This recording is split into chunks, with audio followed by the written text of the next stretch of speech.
جب دین اسلام کی بات آتی ہے تو قرآن پر، مدرسوں پر اور اب حضرت محمد صلی اللہ علیہ وسلم سے آئی لو یو محمد لکھنے پر اس طرح کے معاملے درج ہو رہے ہیں۔ یہ بڑے ہی افسوس کی بات ہے، ہمارے ملک ہندوستان میں اس طرح سے واقعات پیش آ رہے ہیں۔ میرے عزیز بھائیوں، میری بہنوں، اس موقع پر میں آپ لوگوں سے یہی کہنا چاہتا ہوں کہ اللہ کے نبی صلی اللہ علیہ وسلم سے محبت یہ تو ہر مسلمان کو ہوتی ہے، اور اتنی ہوتی ہے کہ اپنی اولاد سے، اپنے مال سے، اپنی جان سے، اپنی عزت و آبرو سے، سب اس سے زیادہ جو محبت ہوتی ہے وہ رسول اللہ صلی اللہ علیہ وسلم سے ہوتی ہے۔ السلام علیکم ورحمۃ اللہ وبرکاتہ۔ دوستو، آج ہم جانیں گے کہ آئی لو محمد صلی اللہ علیہ وسلم کہنا کیسا ہے اور اللہ کے نبی صلی اللہ علیہ وسلم سے کیسی محبت ہونا چاہیے۔ پہلے آپ مفتی صاحب کی ویڈیو دیکھیں، ویڈیو پوری دیکھنا دوستو۔ ویڈیو اگر اچھی لگے ویڈیو کو لائک کرنا، چینل کو سبسکرائب کرنا۔ السلام علیکم ورحمۃ اللہ وبرکاتہ۔ آج کل ایک مدعا چل رہا ہے کہ کانپور کے اندر کسی نے آئی لو محمد کا سائن بورڈ لے کر فوٹو وغیرہ، ویڈیو وغیرہ بنائی اور وہ وائرل ہو گئی، اور پولیس نے 5 لوگوں کے اور 15 جن کے نام معلوم نہیں تھے ان کے خلاف مقدمہ درج کر لیا۔ یہ بڑی عجیب بات ہے کہ ہمارے ملک میں سیلیبریٹیز سے محبت کا اظہار کیا جا سکتا ہے، کچھ بھی پہنا جا سکتا ہے، اور کوئی بھی کچھ بھی کر سکتا ہے، کسی سے بھی اپنی محبت کا اظہار کر سکتا ہے۔ لیکن جب دین اسلام کی بات آتی ہے تو قرآن پر، مدرسوں پر اور اب حضرت محمد صلی اللہ علیہ وسلم سے آئی لو یو محمد لکھنے پر اس طرح کے معاملے درج ہو رہے ہیں۔ یہ بڑے ہی افسوس کی بات ہے، ہمارے ملک ہندوستان میں اس طرح سے واقعات پیش آ رہے ہیں۔ میرے عزیز بھائیوں، میری بہنوں، اس موقع پر میں آپ لوگوں سے یہی کہنا چاہتا ہوں کہ اللہ کے نبی صلی اللہ علیہ وسلم سے محبت یہ تو ہر مسلمان کو ہوتی ہے، اور اتنی ہوتی ہے کہ اپنی اولاد سے، اپنے مال سے، اپنی جان سے، اپنی عزت و آبرو سے، سب اس سے زیادہ جو محبت ہوتی ہے وہ رسول اللہ صلی اللہ علیہ وسلم سے ہوتی ہے۔ اور اس کا اندازہ ہر مسلمان لگتا ہے کہ یار میں بہت گنہگار ہوں، لیکن جب اس طرح کے واقعات پیش آتے ہیں تو محبت جوش میں آ جاتی ہے۔ تو جہاں ہم آئی لو یو محمد لکھ رہے ہیں تو صرف لکھنے سے کام نہیں چلے گا، اس موقع پر آپ لوگوں کو کچھ اور بھی کرنا ہے۔ وہ یہ ہے کہ ارادہ کر لیجیے، آج سے سوچیے ذرا کہ آئی لو محمد لکھنے پر جب اس طرح سے پرابلمس اتنی کریٹ ہو رہی ہیں ان لوگوں کو جو اسلام سے اور مسلمانوں سے نفرت رکھتے ہیں، سوچیے ذرا کہ اگر آپ رسول اللہ کی سنتوں پر عمل کرنے لگیں، سوچیے ذرا کہ اگر آپ رسول اللہ صلی اللہ علیہ وسلم کے طریقوں پر عمل کرنے لگیں تو پھر کیا ہوگا؟ تو یہ جو کیڑے مکوڑے ہیں اپنی ہی موت مر جائیں گے۔ اسی لیے ارادہ یہ کیجئے کہ انشاءاللہ آج کے بعد ہماری زندگی سنتوں پر گزرے گی، ہمارے نکاح سے سونے جاگنے، اٹھنے بیٹھنے، ساری چیزیں صبح سے شام تک کی ہمارے آقا صلی اللہ علیہ وسلم کے طریقوں پر ہوں گی۔ اور اس موقع پر میں کچھ حدیثیں مفتی صاحب کے ساتھ آپ لوگوں کو سنانا چاہوں گا کہ حضور علیہ الصلوۃ والسلام سے محبت ایک ایمان والے کو کیسی ہونا چاہیے۔ یہ تو ٹرینڈ چل ہی رہا ہے، لیکن ٹرینڈ یہ بھی چلا جائے کہ یہ حدیثیں ہر مسلمان تک پہنچیں، یہ حدیثیں ہر مسلمان کو پتہ ہوں، اور اس حدیثوں کو سننے کے بعد حضور سے محبت ویسی ہو جیسی صحابہ اکرام کیا کرتے تھے۔ یہ والی نہیں، ٹرینڈنگ والی محبت تو ایسی ہے کہ آج ٹرینڈ گیا، آج ہے ٹرینڈ، کل چلا گیا۔ لیکن جو ایکچول محبت ہے جو حضور نے بتائی، وہ جس کو قرآن مجید میں بھی اللہ تعالیٰ نے کہا وَمَن يُطِعِ اللَّهَ وَالرَّسُولَ فَقَدْ فَازَ فَوْزًا عَظِيمًا، اطیعوا اللہ واطیعوا الرسول، یہ محبت مطلوب ہے اسلام کے اندر۔ مفتی صاحب سے ہم درخواست کریں گے، مفتی صاحب حضور علیہ الصلوۃ والسلام سے محبت سے متعلق کہ ایک ایمان والے کو اپنے نبی سے محبت کیسی ہونا چاہیے، وہ حدیثیں کچھ ہمارے ناظرین اور سامعین کو بتائیے۔ بسم اللہ الرحمن الرحیم۔ قرآن مجید میں اللہ تعالیٰ کا فرمان عالی شان ہے، النبی اولیٰ بالمؤمنین من انفسہم، کہ اللہ کے نبی صلی اللہ علیہ وسلم سے ہمارا رشتہ کیسا ہونا چاہیے۔ اس آیت شریفہ میں اللہ تعالیٰ نے بتایا کہ ایمان والوں کی اپنی جان دنیا کی تمام چیزوں، النبی اولیٰ بالمؤمنین من انفسہم، اپنی جانوں سے بھی زیادہ اللہ کے نبی صلی اللہ علیہ وسلم کی محبت ہونی چاہیے۔ آج کے دور میں انسان جن رشتہ داریوں سے سب سے زیادہ محبت کرتا ہے اس میں یا تو ماں باپ ہے یا بیوی ہے، شوہر اور بیوی کا رشتہ ہے، اور کبھی کبھار یہ اپنی مفاد پرستی اور سیلفش ہونے کی وجہ سے ان رشتوں کو بھی لات مار سکتا ہے اور مار دیتا ہے۔ اللہ کے نبی صلی اللہ علیہ وسلم کی محبت اپنی جان سے بھی زیادہ ہونی چاہیے، یعنی اس کا معیار سب سے زیادہ اونچا ہونا چاہیے۔ حضرت عمر رضی اللہ عنہ نے اللہ کے نبی صلی اللہ علیہ وسلم سے عرض کیا کہ یا رسول اللہ، مجھے آپ سے اپنی ذات کے بعد سب سے زیادہ محبت ہے۔ حضرت نبی کریم صلی اللہ علیہ وسلم نے فرمایا کہ عمر، ابھی بھی تمہارا ایمان ادھورا ہے۔ پھر انہوں نے چیک کیا، تحقیق کی اور محنت کی، اور پھر یہ بتایا کہ حضرت اب مجھے اپنی ذات سے بھی زیادہ آپ سے محبت ہو گئی۔ تو اللہ کے نبی علیہ السلام نے فرمایا الآن یا عمر، عمر اب جا کر تمہارا ایمان مکمل ہوا۔ تو یہ محبت ہمارے ایمان کا حصہ ہے، ہمارے ایمان کا جز ہے۔ مسلمان کتنا بھی شرابی، کبابی، جواری، گنہگار جو بھی ہو سکتا ہے، لیکن اس کے دل میں اللہ کے نبی صلی اللہ علیہ وسلم کی محبت کی چنگاری یہ تو ضرور ہوتی ہے۔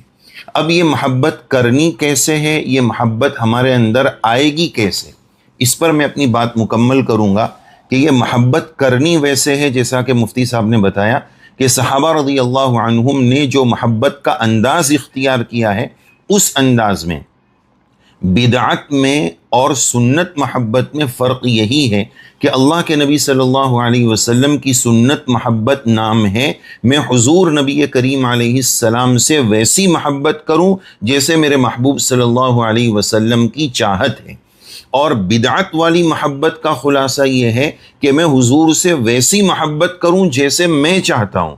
تو یہ محبت مطلوب نہیں ہے، شریعت جیسے چاہتی ہے، اللہ کے نبی علیہ السلام جس طرح کی محبت چاہتے ہیں وہ والی محبت کے تعلق سے دو مختصر واقعے کی طرف اشارہ کروں۔ حضرت زید بن حارثہ رضی اللہ عنہ اللہ کے نبی علیہ السلام کے پاس بطور غلام کے موجود تھے۔ ان کے گھر والے ابا وغیرہ لینے کے لیے آئے۔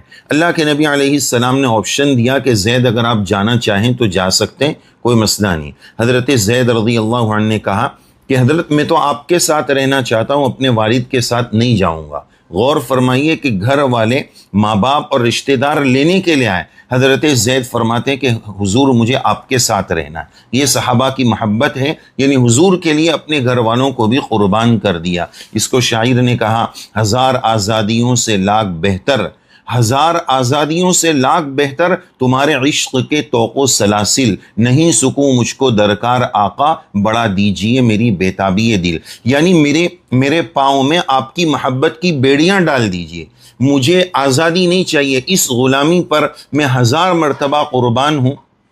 تو یہ صحابہ رضی اللہ عنہم کی محبت ہے۔ اس کے ساتھ ساتھ ایک اور مختصر سا واقعہ، مفتی صاحب ہم لوگ مسجد نبوی صلی اللہ علیہ وسلم میں گئے تھے تو وہاں ستون کے بارے میں ہم نے ایک مذاکرہ کیا تھا۔ ایک ستون تھا، اب وہ ستون کی شکل میں اگرچہ نہیں ہے، استوانِ حنانہ، کہ اللہ کے نبی علیہ السلام جس پر ہاتھ رکھ کر خطبہ ارشاد فرمایا کرتے تھے، اب وہاں منبر شریف بن جانے کے بعد اللہ کے نبی علیہ السلام کی دست اقدس کی شفقت سے محرومی پر وہ درخت کا تنا کتنا رویا تھا۔ آپ علیہ السلام نے بچے کی طرح جا کر اس کو سہلا کر چپ کرایا۔ یہ ہے اللہ کے نبی علیہ السلام کی محبت۔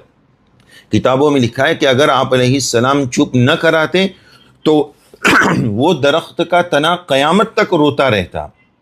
انسان، جانور، یہ تو غور کیجئے بے جان چیز ہے، جاندار بھی نہیں ہے، لیکن اس نے بھی اللہ کے نبی علیہ السلام سے محبت کیسی ہونی چاہیے وہ اس کا حق ادا کیا۔ میں یہاں پر ایک بات عرض کروں گا کہ اللہ ہمارے والدین کی عمروں میں برکت عطا فرمائے۔ کسی کے والدین کا انتقال ہوتا ہے تو انتقال کے بعد جب بھی زندگی میں ان کی یاد آتی ہے تو دل بوجھل ہو جاتا ہے، آنکھیں آنسو بہا دیتی ہے۔ غور کیجئے گا میرے بھائیوں بزرگوں کہ کبھی ہماری زندگی میں ایسا ہوا کہ مجھے اللہ کے نبی کی یاد آ گئی اور مجھے تنہائی میں حضور کی یاد میں آنسو نکل آئے؟ کبھی حضرت کی نبی کریم علیہ السلام کی محبت میں رو پڑا؟ کبھی ایسا ہوا؟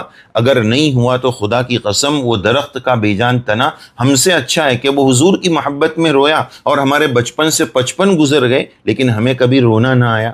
تو یہ محبت پیدا کرنے کی ضرورت ہے۔ آخری بات کہ یہ محبت آئے گی کیسے پیدا ہوگی؟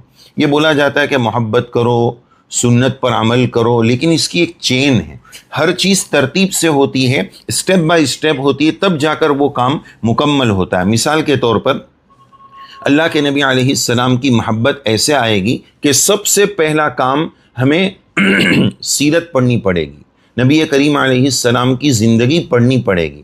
آج کل ہمارے نوجوان کوئی ہیروز کو فالو کرتا ہے، کوئی کرکٹر اور فٹ بالر کو کرتا ہے، کیوں؟ ان کو اتنا دیکھا کہ ان کی محبت دل میں پیدا ہو گئی اور ان کے جیسا کرنا آسان ہو گیا۔ تو اتنی سیرت پڑھو، اللہ کے نبی علیہ السلام کی حیات طیبہ اور لائف مبارک کو اتنا پڑھو کہ حضور کی محبت پیدا ہو جائے۔ پہلے سیرت پڑھنا ہے تو دوسرے نمبر پر محبت پیدا ہو جائے گی، خود بخود پیدا ہو جائے گی۔ محبت پیدا کرنے کے لیے کچھ الگ سے محنت کرنے کی ضرورت نہیں ہے، سیرت پڑھنا ہے، حضور کے طریقے کو پڑھنا ہے، زندگی کو پڑھنا ہے کہ حضور نے ہمارے لیے کیا قربانیاں دی۔ جب اس کو پڑھیں گے خود بخود محبت پیدا ہوگی، اور محبت پیدا ہو جاتی ہے نا تو جس سے محبت پیدا ہوتی ہے اس کے جیسا کرنا، ان کے جیسا بننا آسان ہو جاتا ہے۔ تو اس طرح زندگیوں میں سنتیں بھی آ جائے گی۔ اللہ تعالی ہم سب کو نبی کریم علیہ السلام کی سچی محبت بھی عطا فرمائے اور سنتوں کا اہتمام بھی نصیب فرمائے، تاکہ یہ حالات دور ہو جائیں۔ ہم مبتلا ہے مصیبتوں میں حکم الہی توڑ کر عزت کیسے ملے گی سنت نبی کی چھوڑ کر۔ تو یہ ضروری باتیں تھیں جو ہمیں یاد رکھنا چاہیے۔ تو جہاں ہم اس طرح کے اسٹیٹس اور اس طرح کے کومنٹس وغیرہ کر رہے ہیں، بہت اچھی بات ہے، لیکن ارادہ یہ بھی کیجئے کہ انشاءاللہ میری زندگی کا کوئی لمحہ، کوئی وقت، کوئی گھنٹہ اللہ کے نبی کے طریقوں سے ہٹ کر نہیں گزرے گا۔ آج کے بعد میں غیر شرعی کاموں کو چھوڑ دوں گا، آج کے بعد میں حرام کو چھوڑ دوں گا، آج کے بعد میں سنت کے خلاف کوئی کام نہیں کروں گا، بیٹھ کر کھانا کھاؤں گا، بیٹھ کر پانی پیوں گا۔ یہ ہے اصل حضور سے محبت کا تقاضا، ورنہ یہ ٹرینڈ ایک آئے گا اور چلا جائے گا۔ ابھی یہ جوش پیدا کر دیا ہے اس نے، تو اسی جوش میں ہم یہ ارادہ کر لیں تاکہ اس طرح کے جو واقعات پیش آتے ہیں پھر وہ پیش آنا بند ہو جائیں گے، کیونکہ باطل یہی چاہتا ہے کہ ہمارے دلوں سے محبت ختم ہو جائے۔ وہ چیک بھی کرتے ہیں وقتاً فوقتاً۔ اس ویڈیو کو شیئر بھی کیجئے، دوسروں تک پہنچائیے۔ السلام علیکم ورحمۃ اللہ۔ امید کرتا ہوں کہ دوستو ویڈیو آپ نے پوری دیکھی ہوگی۔ آپ نے سنا مفتی صاحب سے کہ اللہ کے نبی صلی اللہ علیہ وسلم سے محبت کیسی ہونا چاہیے، کس طرح محبت کرنی چاہیے۔ دوستو اللہ تعالی ہم سب کو اللہ کے نبی صلی اللہ علیہ وسلم سے سچی محبت کرنے کی توفیق عطا فرمائے۔ السلام علیکم ورحمۃ اللہ وبرکاتہ۔